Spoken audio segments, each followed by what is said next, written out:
Hello QPR fans, players, TV, home and away. Deejay Ranger back in the place once again with another exclusive ex-QPR player interview. This time it's with the one, the only Mr. Mike Sheron. How you doing, Mike? I'm good, thanks. I'm good. Looking forward to having a chat with you today. Okay, cool. Thanks for joining us on QPR fans and players, TV, home and away. It's just really some questions about your time spent at QPR, if that's all right. But obviously, in the mad times that we're situated in at present, has that affected you at all? Or are you still involved in football? Yeah, I work at Blackburn Rovers. I look after the youth team at Blackburn. I'm very grateful to still be in work. I'm very grateful for my own mind as well as the role I do. I look after the under-18s, so I think it's really important that they keep training and keep working. You know, if they achieve their dreams of becoming professional footballers, I think it's important that they keep doing it on a day-to-day basis. So I'm grateful for that, and I'm grateful that they've got an opportunity to. Cool. I mean, at least you've been lucky enough to stay and work. I mean, I know there's been no football and stuff. I mean, obviously, where a blanket of football hasn't been at all, and then it kind of come back like with the fans. Some fans were allowed back in the grounds and stuff. But as you say, some people are lucky enough to be still working throughout this pandemic, keeping their mind sane, I suppose. And I feel sorry for the people who've been furloughed and worse. And obviously, unfortunately, there's people that have actually sadly passed away, which, thoughts are with all their families and stuff, of course. As long as many people can keep healthy and stay safe. But obviously, with that as well, if you can carry on working, great, because it keeps your mind active, as you say, and it looks after you're looking after youngsters, as you say, and it helps them out as well, because otherwise they might get bored and stuff, I suppose. I mean, I don't like the rest of us. Yeah, I mean, I had a period on furlough. That was at the time, probably it was nice to get some of the housework done that we've not done, decorating and gardening. But it's you want to do what you enjoy doing, and I enjoy my job, so I'm very lucky. Cool. Okay, mate. Thanks for that. Thanks for the insight into your what you do now, and obviously your COVID experiences at present. And good luck with the Blackburn stuff as well, mate. I suppose did you watch the game on Saturday? I didn't see it, no, because we actually played about at midday. I think we played on Saturday away at Leeds, and it was freezing. Yeah. So we were travelling back when it's obviously keeping an eye on the score. It was a very tough game. I mean, like our home game against Derby, I think it was only going to be like a one goal in it. I mean, whoever scored it, not saying they would win the game, but and we were lucky enough to get the goal. But then Blackburn just threw everything. I mean, the quality of players they've got, even on their bench, is compared to ours. I mean, we've got like Chair and stuff, but Bradley Dack, Armstrong, Stuart Downing, to name but a few. I mean, and I'm hoping you're going to be expressing a few of your under-18s up to the first team in years to come, or if not sooner. Let's hope so. Okay, mate. Just a few questions, as I say, about your time spent at QPR, if that's all right, please. Yeah, of course. Okay. When growing up as a young boy, lad, did you support any team, or did you have a favourite play, like watching on the TV, or when you went to games and to make you think, I want to become a pro footballer one day, hopefully? Well, I was very lucky, I suppose, as a young kid. I was a big Liverpool fan. So, my first real hero was Jimmy Case. And then it was obviously the Kenny Dalglish and Ian Rush era, and the favourite team was probably the 87 to 89, which was Barnes, Beardsley, Aldridge, Matt Marn. They were a fantastic football side. Okay, I mean, what a team what players to watch as well. I mean, even though I'm a QPR, I did like Kenny Dalglish, just the way he played. I was amazed by the way he played. I know Rangers had Stan Bowles, Rodney Marsh, people like that. Great players in their time as well. I mean, you had even later on as well. The likes of Ian Rush, people like that as well. Big players, John Barnes, people like that is. And even great footballers, isn't it? This is obviously the last 3 or 4 years, great for Liverpool. Yeah, obviously we had Les Ferdinand, Andy Sinton, people like that, as you know yourself. And in more recent times, like Aberieze, who's moved on to Crystal Palace and looks to be doing good things at the minute for them. Yeah. Okay, thank you for that. What year did you join QPR? 1997. Okay, and what team did you make your debut for QPR against? Can you remember? I was quite coming from Stoke, so I think it was Reading away, but it was about 6 to 7 games into the season, which was a little frustrating because I came injured at the time, so I didn't really have a proper pre-season, which was disappointing. Yeah. So I think when I did come, I think we were initially struggling. I think Stuart Houston was manager, and I think he won manager of the month in September. But then after September, it went a bit pear-shaped again. After winning the manager of the month. Yeah. Okay. Yes. Next question. Who did you score your first QPR goal against? Can you remember? I claim it was my debut against Reading, but it was a deflected goal. So I think it might have been Charlton in a home game. Okay. I think or it might be West Brom or Charlton. I can't remember which one it was, but I scored. Okay. Against Charlton, and I think like a bit of a side volley against West Brom. Okay. I can't remember which was first actually. It don't matter. I mean, it's because I claim Reading. We'll use one of them. It's all right. No problem. Okay. Whilst playing for QPR and the time you spent at the club, what was the most memorable game you played in for them? Obviously, you may have played in a few games which you thought was a great game. I mean, I was only there for just over 18 months, wasn't I? So I was only there for a season and a half, really. And I suppose the best night was we beat Middlesbrough 5-0. Yeah. So that was a really, really, encouraging and performance. Really, we thought, because it was a bit of a struggle, to be honest. And I think once we had that result, we thought we'd fly onwards, but it wasn't to be. I also remember the 2-2 at Sunderland. Yeah. We were 2-0 down, and obviously I think they were going for the title at the time or going for the playoffs, and to score 2 late goals, which we needed because we were struggling for points. Yeah. And also probably the Man City game where Jamie Pollock's own goal. Do you remember that? Great own goal. That'll always be remembered. Even today, they can show it as in one of the greatest own goals, don't they? I remember. Yeah, so I think those 3 games spring to mind anyway. So okay, Mike, thank you for that.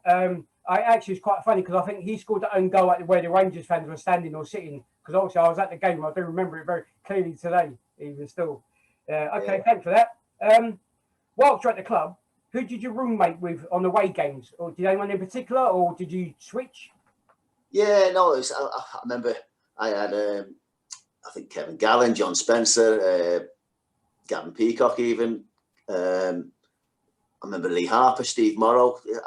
I was never one to sort of say, "Oh, I'm with you, you're my mate." I like to think I was a bit of a team player, so I'd just room with anybody, to be honest. Or you might say everybody else didn't want to room with me. I'm not sure. Yeah.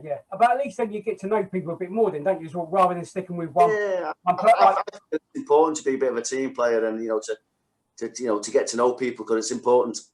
Well, of course, yeah. I mean, get to know them on and off the pitch, kind of thing. As I'm sure that the teams went out for meals and stuff. The team bonding, whether it was good or not so good, but you get to know that player a bit better as well, kind of thing, which can only help the team overall, I suppose, in a way. Yeah, definitely. Okay, mate. Okay, I'm going to ask you, as a QPR player and as an away player as well, what was it like playing at Loftus Road in front of a full house? As a QPR player? It was. I remember having some really good games when I was obviously at City initially. Man City. I remember playing them in the FA Cup.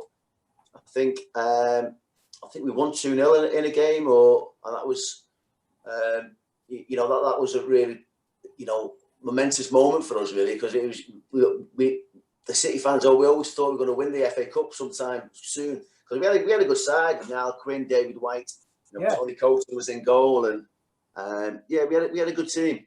So that was a big game. I remember. Obviously, the time I mentioned playing, in the evening time, I felt the night games were really good at QPR. I felt there was definitely, I say, that Middlesbrough game, and you always feel as if you have a bit more energy, I suppose, in the evening time. I don't know, but Saturday afternoons, my worst game. It was I was at Blackpool, and we played QPR in the first game of the season. Obviously, I didn't have a great time at QPR. Really, it wasn't too bad, but the team didn't really do particularly well. Yeah.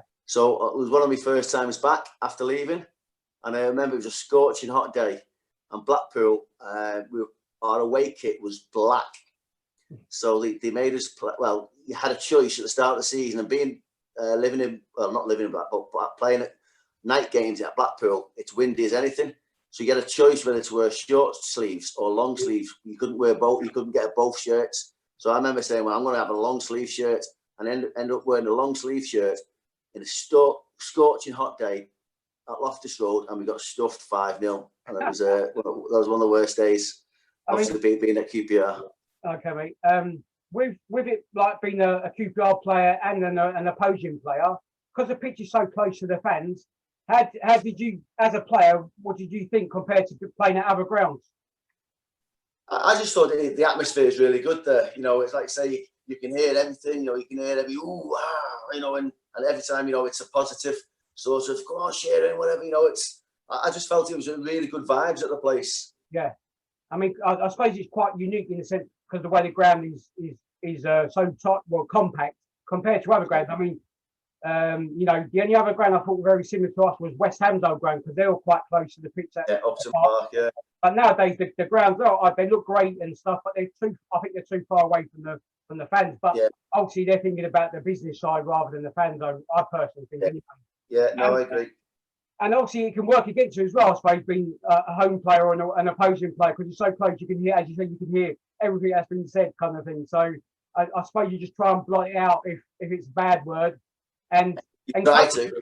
And if it's encouraging, you're going to think great because you know you want you more to help you out, kind of thing. Yeah, and that's football. That's what gives you, you know. Sure. Okay, Mike. Thanks for that. Next question. Obviously, finished playing football now, and you're doing your stuff at Blackburn. Do you keep in contact with any ex-teammates from your playing days at QPR before social media, and now with social media in full flow? I wouldn't say there's no one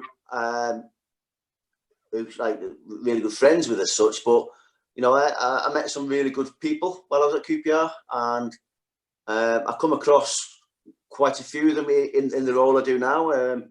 Paul Murray, he's the academy manager at Oldham, which is quite nearby, and we see Ian Dowie now and again doing his Sky bits, you know, Ewood Park. Trevor Sinclair runs an academy up in Lancashire, which is not too far from us. So I do see one or two of the people in the past, yeah. Okay, I mean, I suppose it's good to have a catch up now and again. You know what I mean? Talk about even with the other teams as well that you play for. You play for Man City, you play for Stoke, Norwich. I mean, there's quite a few in there. You've been round the block. I had 9 teams in the end. Blackpool for a year. Yeah. So you know, very alone. I suppose it's nice to actually, you know, if you get on well with players that you play with amongst the clubs that you can speak to them, whether it's like as like doing your coaching thing, the academy stuff, or even away from football, like, you know, away from it, you might, you know, in one of these groups and stuff they have on WhatsApp, etc.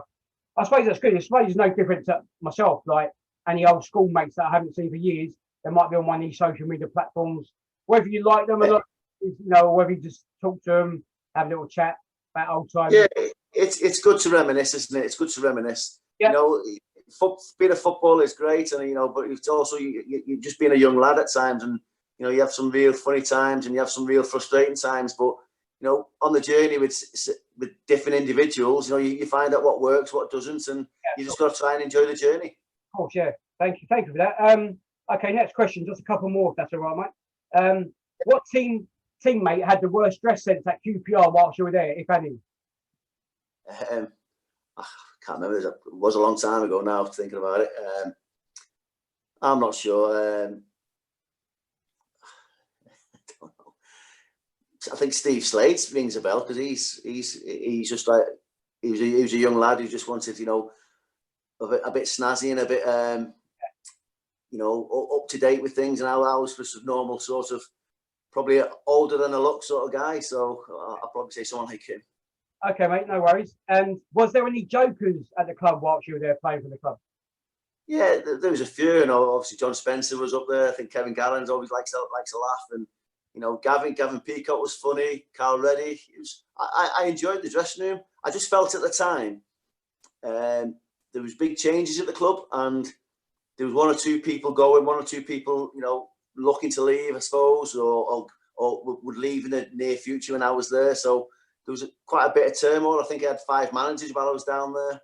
Yeah, we've had quite a lot of stuff ongoing. I'm sure other clubs have as well, but we've ones that I think have, you know, I mean, don't get me wrong, every club has a high turnover in players and managers, some more often than others. I think we're a never-ending story. To be fair, we're always saying ongoing with us, and it's a shame really that like you said, you didn't mind it at QPR, but because of these things that's been ongoing, which didn't help in a way.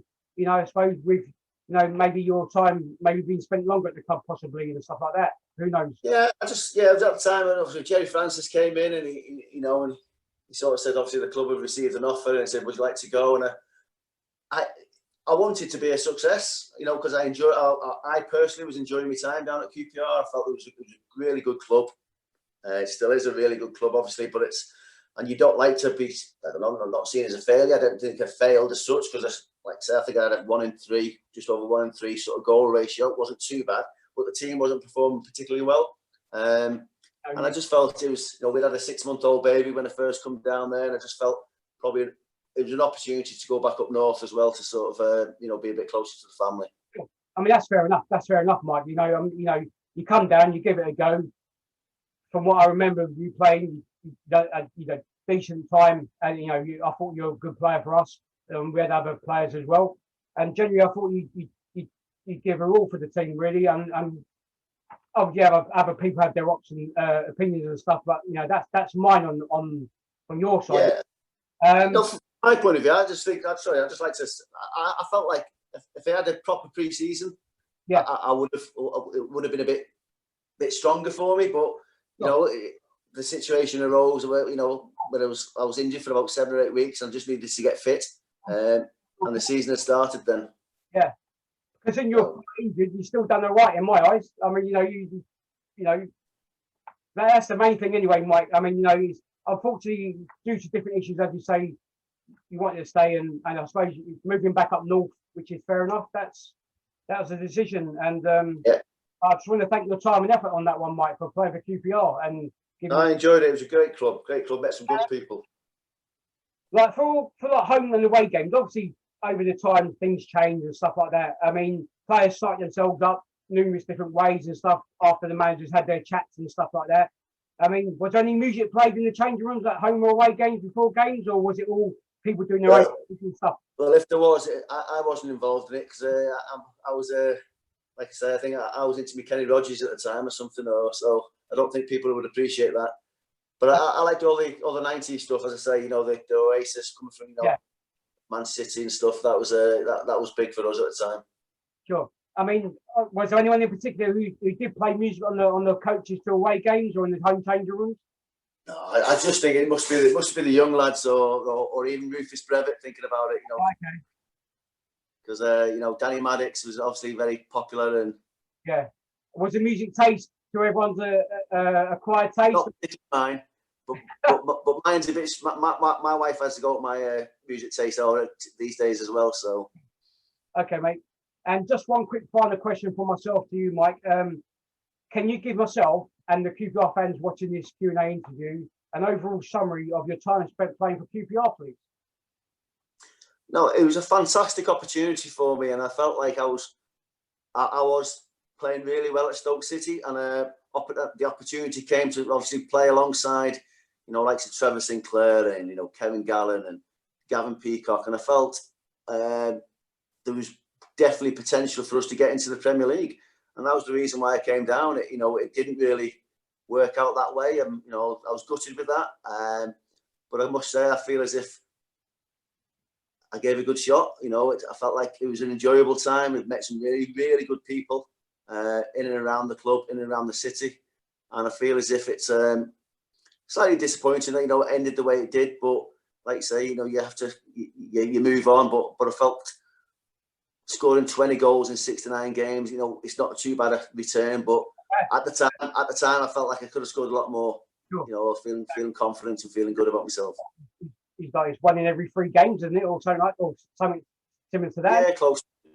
It's quite a good, decent record. And you said you weren't fully fit to a degree when you first come. You could have been more, But as you say, Mike, it's you can't, you do your bit for the side, and you just hope the other players get involved. And if there was struggles ongoing on the pitch and stuff and off the pitch, that I suppose that could affect the players as well. But I just want to say a big thanks for your effort and your time, and once again for the club and for the team and for what you did whilst you're at the club. Sorry it ended the way it did. Obviously, you know, hopefully it could have been longer, but obviously things happen. And thanks for joining me on QPR Fans and Players TV, home away to do a Q&A interview about your time spent at the club. I really appreciate it. Ladies and gents, that's it for myself, Deejay Ranger, with the one, the only Mr. Mike Sheron for QPR Fans and Players TV, home and away. We're out of here. Come on, you R'ss. Thanks a lot. Thank you very much, Mike.